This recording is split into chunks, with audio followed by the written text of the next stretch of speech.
او موږ دغه هیله لرو چې هاشم محمد هاشم ریګوال د ټول کندهار د ولایت قومندان امنیه وټاکل شي. رئیس صاحب رئیس دولت زموږ ستاسې معنا د الله را لاندې باچا اشرف غني نو باید چې چېرته ویې چې زما پر ولس څه حال دی، زما پر انسانانو پر پوځ څه حال دی. تیاره دې نه کوو، بل دې نه کوو، کومک دې نه غواړو. دغسې سړی چې پیدا شي تشه ولې د خدای دوسته نه راپورته کوي؟ هاشم محمد هاشم ریګوال د خاشه بدماشه د خواسه باید چې دی قومندان امنیه شي. او زموږ داسې خلک دي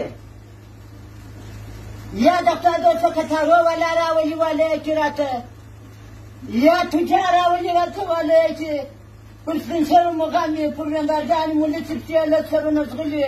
دغونې درسوی نه لري د اشرف غني. مه کوه دا زموږ باچا د الله را لاندې موږ دې امر وړو اشرف غني وروره زموږ مشر یې، موږ په تا سر قرباني کوو. ته دغونې چوپ نه وایه چې دغه محمد هاشم ریګوال قومندان امنیه شي. نامې دی، زمری دی، شیر یې رودلی دی. زما بیخي په بارو ورته سلام دی. د داسې نانیانو خو زه چې لیدلې مې لږ نه یې، د سر دښمن مې یې، لازما ورته سلام دی لکه محمد هاشم ریګوال. رئیس صاحب روزلی دی، رئیس صاحب روزلی دی، جنرال صاحب الله دې هره جنت ته واچوي. رئیس راجیک جنرال صاحب او چې په فلم یې اوله ورځ خبر و چې ورته جوړوي رئیس صاحب ته، جنرال صاحب ته، رئیس راجیک ته، چې دی به په داسې چانس شي و لا په ښځه کې دا زما ګڼ لاس واروم چې فلم یې دته جوړوي رئیس راجیک ته. وسلام من الله.